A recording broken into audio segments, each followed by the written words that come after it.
మా మలేషియా ట్రిప్లో రెండో రోజు మా హోటల్కి పొద్దున్నే డాక్టర్ రామ్, మా ఐఫోకస్ ఫ్రెండ్ వచ్చారు. చాలా సంతోషంగా అనిపించింది. ఆయన కలిసి పొద్దున్నే మేము ఈసారి వాళ్ళ డే టూర్ మొత్తాన్ని కలిపి ఒక ట్రావెల్ ఏజెన్సీ ద్వారా బుక్ చేసుకున్నాం. మొట్టమొదటిగా బాతు కేవ్స్ అని చెప్పి మలేషియా నుంచి మన కౌలాలంపూర్ నుంచి ఒక 15 minutes జర్నీ బస్సులో. సో మా మలేషియన్ అవుట్స్కట్స్లో ఉంటుంది, కౌలాలంపూర్ అవుట్స్కట్స్లో ఉంటుంది. సో జాగ్రత్తగా సరదాగా ఆ బస్సు ఎక్కేసేసి డైరెక్ట్గా హోటల్ నుంచి పికప్ చేసుకున్నారు. ఆ బస్సు ఎక్కి మేము బాటు కేవ్స్కి రెడీ అయిపోయాం. వెళ్ళే దారంతా కౌలాలంపూర్ సిటీ మొత్తం చక్కగా చూసుకుంటూ అదిగో బాటు కేవ్స్కి వచ్చేసాం. బాటు కేవ్స్ అంటే ఏం లేదండి, వరల్డ్లోనే లార్జెస్ట్ స్టాండింగ్ మురుగన్ స్టాచ్యూ. మనం చాలా సినిమాల్లో వాటిలో చూసుంటాం. అదిగో అక్కడ సుబ్రహ్మణ్యేశ్వర చూసారా? చక్కగా ఆయన శక్తి హస్తాన్ని పట్టుకొని మనకందరికీ అక్కడి నుంచే చాలా పెద్ద కొండ, అది లైమ్ స్టోన్ కొండట. ఆ కొండ దగ్గరకు వచ్చేసాం. ఆ బాటు కేవ్స్ దగ్గర బస్సు ఆపాడు. సో మాకు ఒక 2 hours టైం ఇచ్చారు ఈ బాటు కేవ్స్ మొత్తం తిరగడానికి. అద్భుతంగా ఉంది, అసలు దూరం నుంచి చూస్తుంటేనే కన్నులు పండుగగా ఉంది. ఆ బాటు కేవ్స్లో స్వామి ముందు వెంటనే ఆయన ముందు మనం కూడా నుంచొని సెల్ఫీలు దిగేసుకొని, స్వామివారు అసలు ఎంత బాగున్నారో ఆ విగ్రహం, అంత పెద్ద విగ్రహం, దాని వెనకాల అంతకంటే పెద్ద కొండ. బాటు కేవ్స్ అంటారు. పైన కేవ్లో ఉంటుంది ఒక గుహలో స్వామివారి యొక్క వెలిసి ఉన్నారట. సో దాదాపు 700 మెట్లు అని చెప్పారు. చిన్న చిన్నగా ఉన్నాయి మెట్లు. జాగ్రత్తగా మేము ఆ మెట్లన్నీ వెక్కుకుంటూ మళ్ళీ మనకి ఇష్టమైనటువంటి ఆ సెల్ఫీ స్టిక్ని పట్టేసుకొని వాడేసుకుంటూ చక్కగా మంచి వీడియోస్ తీసుకున్నాం. ఇదిగోండి ఇవే కేవ్స్. ఇవన్నీ కూడా న్యాచురల్గా ఏర్పడ్డ లైమ్ స్టోన్, అంటే సున్నపు రాయితో ఏర్పడ్డ కేవ్స్. మనకి బుర్రా గుహలని చిన్నప్పుడు మనం అరకు లోయలో చూసాము. కొంచెం ఇంచుమించుగా అలాగే అనిపించాయి నాకైతే, కానీ అంతకంటే బాగున్నాయి. ఎందుకంటే అక్కడ ఏ దేవుడు లేడు, కానీ ఇక్కడ సాక్షాత్తు సుబ్రహ్మణ్యేశ్వరుడే వెలిసి ఉన్నారు కాబట్టి అద్భుతంగా అనిపించింది. ఆ గుడి లోపలికి ఇప్పుడు మనం ఆ మెట్లన్నీ ఎక్కేసి జాగ్రత్తగా ఒక 15-20 minutes పట్టింది మాకు ఎక్కడానికి. ఎక్కిన తర్వాత అక్కడ లోపలికి ఇంకా అడుగు పెడుతున్నాం. అసలు పెద్ద కేవ్ అండి. లోపలికి ఎక్కిన తర్వాత కూడా ఎంత పెద్ద పొడుగ్గా ఉందో చూశారు కదా మీరు. అసలు భలే ఉంది అట్లా కేవ్లోకి వస్తే. అందరూ తమిళ వాళ్ళు ఎక్కువ మంది ఉన్నారు. మొత్తం తమిళ్. అక్కడ చక్కగా అక్కడ అభిషేకానికి స్వామివారికి అన్నీ అమ్ముతున్నారు. పుష్పమాలలు ఎంత అద్భుతంగా మంచి పుష్పాలు గుచ్చి అమ్ముతున్నారంటే, మన ఇండియన్ దేవాలయాల్లో కూడా నాకు తెలిసి అంత మంచిగా గుచ్చరేమో అనిపించింది. అంత బాగా గుచ్చినటువంటి చక్కగా పుష్పమాలలు అన్నీ ఉన్నాయి. అవన్నీ తీసుకొని స్వామివారికి మేము కూడా అభిషేక ద్రవ్యాలు తీసుకొని ఆయనే అండి స్వామివారి దర్శనం. ఆ తర్వాత అక్కడ మొక్కుకున్న భక్తులు చక్కగా మాకు మంచి ప్రసాదం పెట్టారు. రవ కేసరి అండ్ పరవాణం తినేసేసేసి అక్కడ ఇంకోటి ఏంటో ఈ కోతులు చాలా ఎక్కువగా ఉన్నాయి. ఈ కోత ఒకటి చక్కగా ఎవరో పులిహోర ప్యాకెట్ పెడితే దాన్ని లాక్కొని పులిహోర తినేస్తుంది. సో అన్ని ఎక్కువ మంది లేవు. ఇక్కడ ఇంకొకటి అండి, ఇలాగా పిల్లల్ని, ఇక్కడ మలేషియాలో పుట్టిన తమిళ పిల్లల్ని అలా చెరుకుగడ్డకి ఒక ఎల్లో గుడ్డలో కట్టి జనరల్గా తల్లి తండ్రి మోసుకుంటూ వస్తారు, లేదా మేనమామ మోసుకుంటూ వస్తారట. అట్లా వాళ్ళు మోసుకుంటూ ఒక మొక్కు అనమాట అది. చెరుకుగడకి ఆ పసిపిల్లవాడిని కట్టి 700 మెట్లు వాళ్ళు ఎక్కుతూ కష్టపడి వస్తారు. చూడండి, ఆ పైనుంచి చూస్తే ఎలా కనబడుతుందో చూడండి, ఎంత హైట్లో ఉన్నామో మీకు అర్థమవుతుంది ఇప్పుడు. సో ఎక్కడం కొంచెం కష్టపడ్డాం, దిగడం కొంచెం తేలిగ్గా గడిచిపోయింది. దిగేటప్పుడు అంత అలుపు రాలేదు. ఎక్కేటప్పుడు మాత్రం ప్రతి ఒక 40-50 మెట్ల కన్నా మేము రెస్ట్ తీసుకుంటూ ఎక్కడం జరిగింది. బట్ దిగేటప్పుడు అంత కష్టపడకుండా హాయిగానే ప్రశాంతంగా దిగిపోయాం. ఆ మెట్లన్నిటికీ రంగురంగుల మెట్లు ఇవి, చాలా బాగున్నాయి. ఆ మెట్లు చూస్తుంటే కూడా కలర్ఫుల్గా ఉన్నాయి. చాలా ప్లెజెంట్గా అనిపించింది, చాలా ఎనర్జెటిక్గా అనిపించింది. పైగా చక్కగా మంచి ప్రసాదం తిన్నామేమో, ఇంకా ఎనర్జెటిక్గా కిందకి దిగ్గలిగాం. అదిగో మళ్ళీ కిందకి వచ్చేసాం, ఆల్మోస్ట్ కిందకి వచ్చేసాం. ఇంకొంచెంసేపు ఇంకొక 40-50 మెట్లు దిగితే వచ్చేస్తాం అనుకుంటా కిందకి.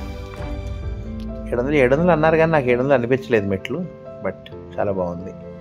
చక్కగా విభూది ఇచ్చారు.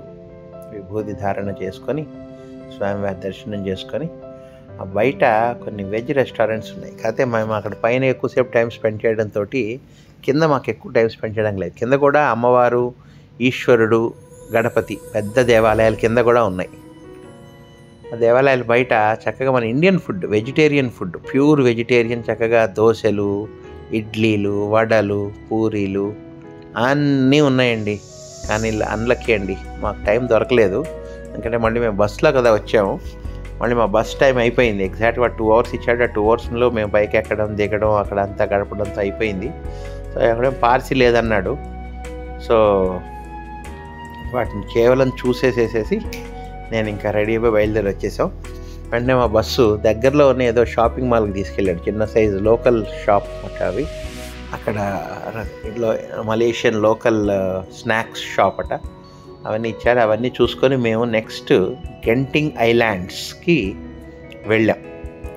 ఈ గెంటింగ్ ఐలాండ్స్ అనేవి ఒక థీమ్ పార్క్స్ అండ్ క్యాసినోస్. ఇది చాలా దూరం, ఆల్మోస్ట్ 1.5 hour జర్నీ తర్వాత కానీ మేము అక్కడికి రీచ్ అవ్వలేదు. ఆ గెంటింగ్ ఐలాండ్స్కి మళ్ళీ అక్కడి నుంచి ఒక 4-5 కొండల పైన ఉంటుంది ఆ గెంటింగ్ ఐలాండ్స్. ఇప్పుడు 5-6 కొండలు దాటి మేము అక్కడికి వెళ్ళాలి. దానికి వీళ్ళు ఏం చేశారంటే కేబుల్ బ్రిడ్జ్ చేశారు. సో కేబుల్ కార్లో వెళ్ళాలి. సో ముందే టికెట్లు అవి బుక్ చేసుకున్నాం దీనికే. అదే మన టూర్ ఆపరేటర్ మాకు కూడా టూర్ టికెట్స్ అవి బుక్ చేసి పెట్టాడు. సో ఆ లైన్లోనే ఉన్నాం ఇప్పుడు మేము. మామూలు ఇవాళ కొంచెం వీకెండ్, సండే కదా, ఇవాళ కొంచెం జనాలు ఎక్కువగానే ఉన్నారు. ఇంకా ఎక్కువ ఉంటారట. ఈ కార్లోకి ఎక్కడానికే దాదాపు గంట పడుతుందట. ఇక్కడ నుంచి ఒక 20 minutesలో మనం పైకి ఎక్కేస్తాం. ఈ 4-5 కొండలు ఎక్కేస్తాం. బట్ ఈ ఒక 10 minutesలో మేము ఈసారి లక్కీగా ఎక్కువ మంది లేరు. మేము వచ్చిన టైంకి ఆల్మోస్ట్ 11:30, 12 అయినట్టుంది రీచ్ అయ్యే టైంకి. సో ఎక్కువ మంది జనాలు లేరు. సో మేము ఫాస్ట్గా కంప్లీట్ చేసుకొని ఆ గండోలా బ్రిడ్జ్ని ఎక్కేసాం. ఇదిగో గండోలా కేబుల్ కార్. అదిగో స్వాతి విపరీతంగా దండాలు పెట్టుకుంటుంది. దానికి ఎప్పుడు భయమే. ఫస్ట్లో అన్నీ భయపడుతుంది, తర్వాత ఎంజాయ్ చేస్తుంది. నేను ఫస్ట్లో ఎంజాయ్ చేద్దాం అనుకుంటాను. చాలా బాగుంది.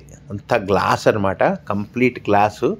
ఇంకొక కేబుల్ కార్ కూడా ఉంది అక్కడ మనకి కింద మన బాటమ్ కూడా కింద గ్లాస్ ఉంటుంది. కింద కూడా మనకి మొత్తం ఫుల్లీ గ్లాస్ ఉంటుంది స్ట్రక్చరు. ఇదేమో ఆల్మోస్ట్ 2 వైపులా గ్లాస్ స్ట్రక్చరు. అసలు బాగుంది, చాలా బాగుంది. అసలు పైకి వెళ్తుంటే కొంచెం చెవులు దిబ్బట్లు వేసినట్టు అనిపించింది అట స్వాతికి. కొంచెం చెవులు మూసుకుంది.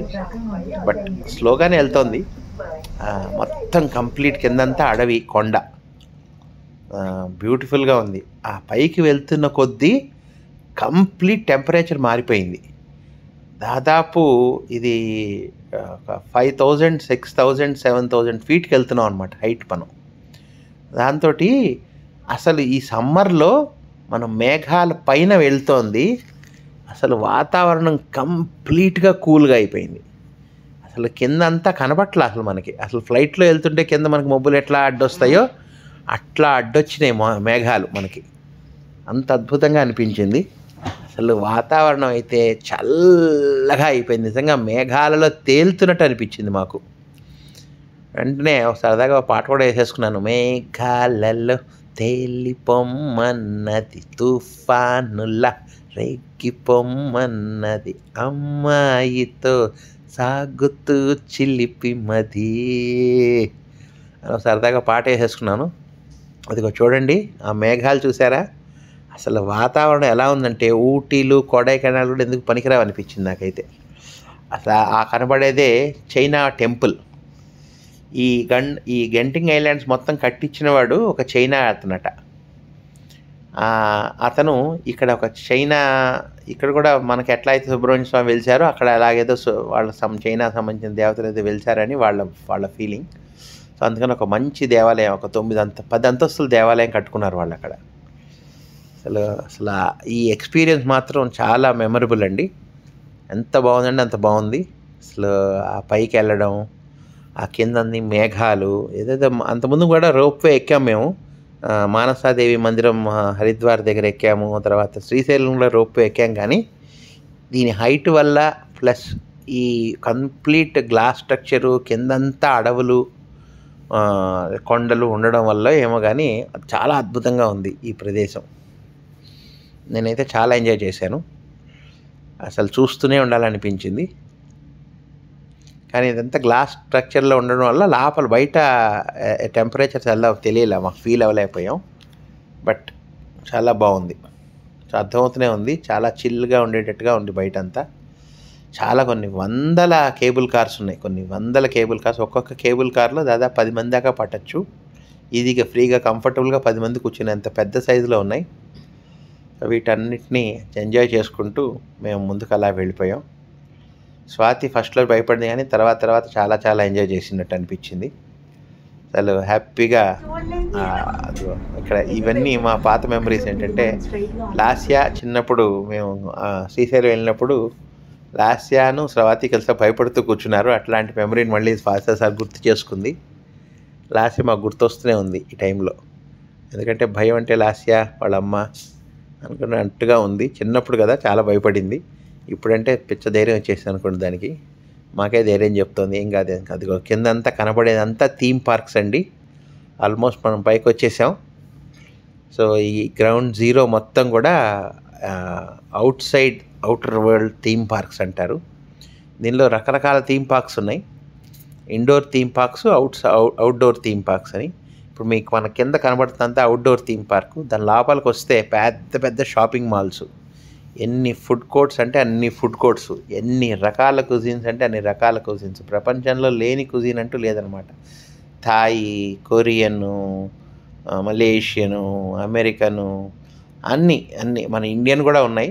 సో ఇండియన్ చాలా తక్కువ ఉన్నాయని చెప్పారు. సరే చూద్దాంలే అని చెప్పి మేము ధైర్యం చేసి వచ్చేసాం. సో ఇది ఒక చైనా రెస్టారెంట్, కలర్ఫుల్గా ఉంది. మందుకి వాటికి ఏం దోకా లేదులేండి ఎక్కడైనా సరే. అన్ని రెస్టారెంట్స్ అన్నీ చూసుకుంటూ జాగ్రత్తగా గ్రౌండ్ జీరోలో ఇవన్నీ ఉన్నాయి. ఇక్కడ మనం లోపల ఫస్ట్ టైం మనం ఆ థీమ్ పార్క్ లోపలికి ఎంట్రన్స్ తీసుకోబోతున్నాం.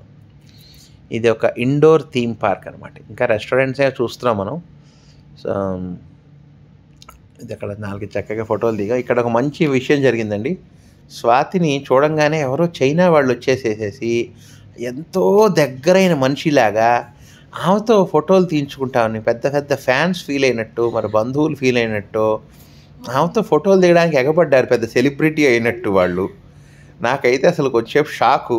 స్వాతి కూడా ఇటువంటి ఫ్యాన్ ఫీలింగ్ని ఎంజాయ్ చేస్తూ షాక్లోనే కనబడుతుంది మీకు చూస్తే జాగ్రత్తగా ఫోటోలు. అవి వాళ్ళని సరదాగా వాళ్ళతో ఫోటోలు దిగేసిన తర్వాత మేము కూడా కొన్ని సెల్ఫీలు దిగాను. స్వాతి మాత్రం ఇంకా షాక్లోనే ఉంది. నేను కూడా అడుగుతూనే ఉన్నా, నిజంగా చెప్పు మీకు చైనా వాళ్ళకి ఏంటి సంబంధం అని అడుగుతూనే ఉన్నా. కానీ పూర్వజన్మ వాసనలు ఇంకా కనిపించట్లా, గుర్తు రావట్లేదు అని చెప్పింది నాకు. ఆలోచించు, గుర్తు చేసుకో, ఎందుకంటే వాళ్ళు ఎవ్వరూ పిలవని వాడు నిన్నొక్కడిని ఎందుకు పిలుస్తారు వాళ్ళు? నేను పక్కన ఉన్నా కదా, నన్ను కూడా నాతో ఫోటోలు దిగలేదు కదా. ఏదో నువ్వు సెలబ్రిటీ అయినట్టు ఆయన, వాళ్ళ ఆవిడ అందరూ ఆయనతో ఫోటోలు దిగారు. ఇంకా స్వాతి కూడా చూసారా మీరు, ఆ ఎక్సైట్మెంట్లో నా వెనకాల గుర్తు చేసుకుంటుంది. ఒక మగధీర సినిమాలో కాజల్ టైప్లో పాత జన్మ జ్ఞాపకాలు ఇంకా గుర్తు రావట్లే వాళ్ళని టచ్ చేసినా కూడా. చూద్దాం అయ్యే లోపల ఏమైనా గుర్తొస్తారేమో. అదిగో ఇండోర్ థీమ్ పార్క్ అండి ఇది. అంతా అసలు అంతా కలర్ఫుల్గా లైటింగ్, పైనంతా మబ్బుల్ని క్రియేట్ చేసినట్టుగా స్క్రీన్స్, లైటింగు, రకరకాల ఇన్నర్ యాక్టివిటీస్ అనమాట లోపల. Indoor activities. సరే ఇవన్నీ జైంట్ వీల్స్, మన టోరాలు, లేకపోతే ఇవన్నీ కామన్గానే అనిపించినాయి నాకైతే, పెద్ద స్పెషల్గా అనిపించలే. ఇక్కడ మన మాల్స్లో కూడా ఆల్మోస్ట్ ఇట్లాంటివన్నీ ఉన్నాయి. అట్లాగే రకరకాల గేమ్స్, బాతులు తీయడాలు, బాల్స్ దానిలో వేయడాలు. ఇంకా అసలు ఇదొక రకమైన ఎగ్జిబిషన్ ఒక మాల్ మనకు అన్నీ మిక్సింగ్ అనమాట. ఇదంతా ఒక థీమ్ పార్క్ అన్నీ ఉన్నాయి. కానీ చాలా అంటే చాలా బాగా మెయింటైన్ చేస్తున్నారు వీళ్ళు. చాలా అద్భుతంగా ఉంది, చాలా స్పేషియస్గా, చాలా కలర్ఫుల్గా, చాలా లావిష్గా. ఇంత పెద్ద థీమ్ పార్క్ నేను ఎప్పుడు చూడలే, చాలా బాగా అనిపించింది. అంటే పైగా అన్నీ ఉన్నాయి ఒకే చోట. థీమ్ పార్కు, క్యాసినోసు, అవుట్డోర్ థీమ్ పార్కులు, ఇండోర్ థీమ్ పార్కులు.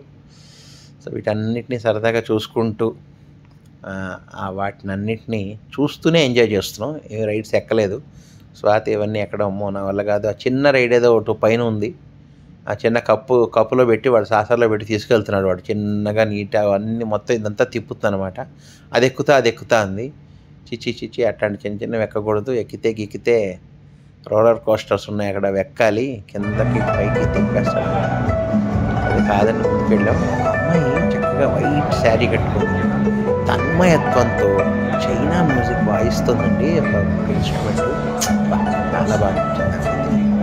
అమ్మాయి అసలు మన ఎవరిని పట్టించుకోకుండా తన్మయత్వంతో వాయించేది. నాకు వాయించే పద్ధతి నచ్చింది. బ్యూటిఫుల్గా ఉంది. చూడండి ఎంత బాగుందో మ్యూజిక్. సో నేను అక్కడ మ్యూజిక్ని ఎంజాయ్ చేస్తుంటే, మ్యూజిక్ కాదు ఇట్రా నీకు ఇండియన్ స్పైసెస్ చూపిస్తానని వంట సామాన్లన్నీ చూపిస్తుంది స్వాతి నాకు. ఒక మంచి బ్యూటిఫుల్ స్కై ఎవెన్యూ అంటారు ఈ బిల్డింగ్ని. మల్టిపుల్ బిల్డింగ్స్ ఉన్నాయి ఇక్కడ. దీనిలో స్కై ఎవెన్యూ బిల్డింగ్ చాలా బాగుంది. ఇది కూడా యాట్రియం అంతా కూడా చాలా నీట్గా డిజైన్ చేశారు. అదంతా చూసుకుంటూ మళ్ళీ పైనుంచి ఆ థీమ్ పార్క్స్, ఆ యొక్క లైట్ షోస్, అసలు వాల్ మౌంట్స్ అన్నీ చూసుకుంటూ, చాలా పెద్ద మాల్ అండి ఇది. దాదాపు 4 లెవెల్స్ ఉన్నాయి. అలా ఒక 4-5 బిల్డింగ్స్ ఉన్నాయి అన్నమాట ఇక్కడ. సో అక్కడ మేము ఆకలేస్తుంది, బాగా తిరిగేసాం కదా, మంచి ఇండియన్ రెస్టారెంట్ పట్టుకున్నాం. మంచి వెజిటేరియన్ ఫుడ్ కూడా దొరికింది నాకు. చక్కగా బీరకాయ కూర అన్నీ వేసుకొని తినేసాం. ఆ తర్వాత మేము స్కై విఆర్ అని చెప్పి వర్చువల్ రియాలిటీ ఒక థీమ్ పార్క్ ఉంది అక్కడ, దాంట్లోనే ఇంకొకటి. సో దానిలో రకరకాల గేమ్స్ ఉన్నాయి. సో స్వాతికి ఎప్పుడు చూడందని చెప్పి ఈ గేమ్ ట్రై చేయమని చెప్పా. దీన్ని పారాగ్లైడింగ్ అంటారు. సో మనమే పారాగ్లైడింగ్ చేస్తుంటే, అది కూడా చక్కగా హిమాలయాల లాంటి పర్వతాల్లో పారాగ్లైడింగ్ చేస్తుంటే ఎట్లా ఉంటుందో వర్చువల్గా మనం రియాలిటీ షోని మనం ఎంజాయ్ చేయొచ్చు. సో చాలా బాగుంది అనిపించి చెప్పింది. ఫస్ట్ వెళ్ళడానికి భయపడింది. అమ్మో నేను రాను, మీరు పక్కన ఉంటే దానిలోనే ఆడతానంది, కానీ ధైర్యం చేసి పంపించా. దాన్ని మస్తు ఎంజాయ్ చేస్తున్నట్టయితే అనిపిస్తుంది వీడియోలో చూస్తుంటే కదా. తర్వాత బయటకు వచ్చిన తర్వాత కూడా బాగా ఎంజాయ్ చేశానని చెప్పి బ్రహ్మానందానికి కాన్ఫిడెన్స్ పెరిగిపోయి నువ్వు సరిగా చేయట్లేదని చెప్పి నన్ను కూడా తిట్టడం మొదలుపెట్టింది. చూద్దాం. చాలా బాగుందండి ఇది. నిజంగా చాలా మంచి ఎక్స్పీరియన్స్ వర్చువల్ రియాలిటీ. నాకు తెలిసి మన లైఫ్లో కొన్ని చేద్దాం అని అనుకుంటాం, కానీ రియల్గా చేయాలంటే మనకు ధైర్యం సరిపోదు. అట్లాంటి గేమ్స్లో ఇదొకటి. ఈ పారాగ్లైడింగ్ నాకు కూడా చేయాలని నాకు కోరిక, కానీ పారాగ్లైడింగ్ చేయాలంటే అంత ఈజీ ఏమీ కాదు, చాలా పెద్ద స్కిల్ ఇది. సో దీనికి బోడంత ట్రైనింగు, బోడంత రిస్క్ అన్నీ ఉంటాయి. అలాంటివి ఏమీ లేకుండా అసలు 0 రిస్క్ తోటి మనం అదే ఎక్స్పీరియన్స్ మనం చేయడానికి ఈ పారాగ్లైడింగ్ హెల్ప్ చేస్తున్నట్టు అనిపించింది. మనం left side, right side, wings అన్నీ మనం చేసుకుంటూ వెళ్ళచ్చు. చాలా బాగుంది ఇది. సో అదైతే బాగా ఎంజాయ్ చేసేటట్టు అనిపిస్తుంది నాకు. అసలు ఇంకా వేరే ప్రపంచంలోకి వెళ్ళిపోయింది, మనల్ని పట్టించుకోవట్లేదు. ఇంకా అసలు అరుస్తోంది, కేకలు పెడుతోంది. అసలు మామూలుగా అయితే లేదనిపిస్తుంది. చూడండి ఎంత బాగా ఎంజాయ్ చేస్తుంది. చాలా బాగా ఎంజాయ్ చేసింది వర్చువల్ రియాలిటీ పారాగ్లైడింగ్. ఇంకా చాలా గేమ్స్ ఉన్నాయి ఇక్కడ. సో తర్వాత నేను కూడా తగ్గేదే లేదని చెప్పి నేను కూడా పారాగ్లైడింగ్ వెళ్ళిపోయా. నేను పైకి కిందకి పైకి నేనైతే బాగా చేశా, కానీ బయట నుంచి చూసి నేను అబ్బాయి నువ్వు సరిగ్గా చేయలేదు, నువ్వు కింద పడిపోయావు, అటు పడిపోయావు, ఇది పడిపోయావు, నాకు ఏదో బ్యాడ్ కమెంట్స్ అన్నీ ఇచ్చింది. తను ఏదో బాగా చేసినట్టు. దాన్నే ఓవర్ కాన్ఫిడెన్స్ అంటారు, విషయం తెలియదు. సరే మనం ఏం చేస్తాం. ఒకసారి కాన్ఫిడెన్స్ ఇచ్చిన తర్వాత అది ఓవర్గా మారుతుందో అండర్గా మారుతుందో మనం చెప్పలేం. కాన్ఫిడెన్స్ అయితే వచ్చింది కదా, ఐఎమ్ హ్యాపీ. ఇంకోసారి వర్చువల్ రియాలిటీ రావాలంటే నేను బతిరాడాల్సిన పని లేదు స్వాతికి ఇప్పుడు. కమాన్ వర్చువల్ రియాలిటీ ఎక్కడుంది చెప్పండి, నేను ఎగురుతా గంతేస్తా అంటుంది ఇప్పుడు. అట్లా నేను కూడా ఈ వర్చువల్ రియాలిటీ గేమ్ ఆడేసేసేసి మేము నెక్స్ట్ స్టెప్కి వెళ్ళిపోయాం. ఇక్కడ ఉండండి అసలు కదా, ఇదే గెంటింగ్ ఐలాండ్స్లో హైలైట్ క్యాసినో ఎంట్రన్స్ ఫ్రీ. లోపలికి వెళ్తే దోలు తీరిపోతుందట. చూడ్డానికి వెళ్ళాను. యాక్చువల్గా ఇక్కడ వీడియో రికార్డింగ్ చేయకూడదు, బట్ నేను కొంచెం రిస్క్ తీసుకొని సరదాగా మనందరికీ పంచుకుందామని చెప్పి ఈ వీడియో రికార్డింగ్ చేశాను. సరే ఇక్కడి నుంచి మేము చూసుకొని మధ్యలో మళ్ళీ గండోలా బ్రిడ్జ్ దగ్గరికి వచ్చేసేసి ఆ కేబుల్ బ్రిడ్జ్లో ఎక్కేసేసి కేబుల్ కార్లో ఎక్కేసేసి చైనా టౌన్కి, అదే చైనా టెంపుల్ అనే దానికి వచ్చేసాము. ఇక్కడంతా కూడా చాలా భక్తిపూర్వకంగా వాళ్ళు అక్కడ వాళ్ళ దీపారాధనలు, వాళ్ళ యొక్క అగరబత్తీలన్నీ వెలిగించుకుంటూ వాళ్ళు చేసుకుంటున్నారు. మేము అక్కడ దాకా వచ్చాం, కానీ ఇంకా బాగా లేట్ అయిపోయింది అప్పటికే. మేము 4:45 కల్లా మళ్ళీ మేము కార్ దగ్గరికి వెళ్ళిపోవాలి, బస్ దగ్గరికి వెళ్ళిపోవాలి. సో అది లేట్ అయిపోయిందని చెప్పి మేము కొంచెం దూరం దాకా వచ్చి అక్కడి నుంచి దూరం నుంచి చూసుకొని మళ్ళీ ఆ మేఘావృతమైనటువంటి అందమైనటువంటి లొకేషన్ని, అట్ ద సేమ్ టైం అందమైనటువంటి ఆ క్లైమేట్ని కొంతసేపు ఎంజాయ్ చేసి ఇంకా అక్కడి నుంచి మేము వచ్చేసాం. ఇప్పుడు మేము night light hop on hop with light tour of Kuala Lumpur అని చెప్పి బస్సులో, చక్కగా డబుల్ డెక్కర్ బస్సులో, ఓపెన్ టాప్ బస్సులో నైట్ పూట అంటే లైట్స్ వెలుగులో రాత్రి ఆ యొక్క మంచి అద్భుతమైనటువంటి నైట్ లైట్ షోస్ ఉండేటువంటి బిల్డింగ్స్ని చూసేటువంటి హాప్ ఆన్ హాప్ బస్సులో బయలుదేరి నైట్ లైట్ ఎట్లా ఉంటుందో, నైట్ లైఫ్ ఎలా ఉంటుందో సరదాగా చూస్తూ మేము ముందుకు సాగాం. ఇక్కడ చూస్తే మీరు చూస్తోంది నిన్న మనం చూసిన కేఎల్ టవర్ మంచి లైటింగ్లో అద్భుతంగా ఉందండి. పగలు చూసింది ఒక లెక్క, రాత్రి చూసింది ఒక లెక్క అన్నట్టుగా ఉంది. అదే మేము పగలంతా చూసింది, నిన్న మనం పగలంతా చూసిన సేమ్ బిల్డింగ్స్, సేమ్ అవి మేము రాత్రిపూట లైట్స్లో చూడడం చాలా కనువిందుగా ఉంది. అసలు స్వాతి అయితే పిచ్చి ఎంజాయ్ చేసింది. నిన్న పగలు చూసిన దానికంటే అవే బిల్డింగ్స్ని రాత్రిపూట చూస్తుంటే ఇంకా చాలా బాగా అనిపించిందని చెప్పింది నాకైతే. అఫ్కోర్స్ నాకు కూడా అలాగే అనిపించింది అనుకోండి. అక్కడ మనకు ఒక 5 మినిట్స్ పాటు వాళ్ళు మళ్ళీ టైం ఇచ్చి, కమాన్ ఫోటోలు దిగండిరా బాబు అన్నాడు. ఒక ఫోటోలు అనే పదం వినబడితే చాలు కదా, మన సెల్ఫీ స్టిక్ మనం రెడీ. టకటకటక ఈసారి బస్సు దిక్కకుండా బస్సులోంచి కూర్చొని ఆ లైట్ ఉన్నటువంటి లైట్ షోతో వెలిగిపోతున్నటువంటి కేఎల్ టవర్స్ని మేము మళ్ళీ మా కెమెరాల్లో బంధించి పడదొబ్బాం. చాలా బాగుంది కదా, నాకైతే పిచ్చ నచ్చింది. ఆ తర్వాత మేము రాజా ప్యాలెస్కి వెళ్ళాం. ఇది మన రాష్ట్రపతి భవన్ లాగా ఇక్కడ మలేషియా రాజుగారి యొక్క భవనం. నైట్ లైట్లో బాగుంది. పగలు కూడా చూద్దాం అనుకున్నాం, బట్ నైట్ పూటే చూడాల్సి వచ్చింది. బట్ దూరం నుంచే చూడాలి, లోపలికి వెళ్ళడానికి ఉండదు. మన రాష్ట్రపతి భవన్ టైప్లోనే, కానీ చాలా బాగుంది. అలా సరదాగా కొంతసేపు అక్కడ ఒక 5-10 మినిట్స్ మనకి టైం ఇచ్చారు వాళ్ళు, హాప్ ఆన్ హాప్ బస్ వాళ్ళు. సో ఆ నైట్ లైట్లో రాజా గారి భవనాన్ని కొంచెంసేపు చుట్టేసేసి మా మనస్సుల్లో వాటిని పట్టేసేసి, అంత ఎక్సైటెడ్గా ఏం అనిపించలేదు, ఎందుకంటే దూరం నుంచి చూస్తున్నాం కాబట్టి. మేబీ పగలపూట ఉంటే కొంచెం బాగుండేదేమో, బట్ లైట్స్తోనే ఉన్నది కాబట్టి కొంచెం ఎక్కువసేపు గడపలేదు ఇక్కడ. అది చూసేసుకొని మేము ఇంకా బయలుదేరిపోయాం.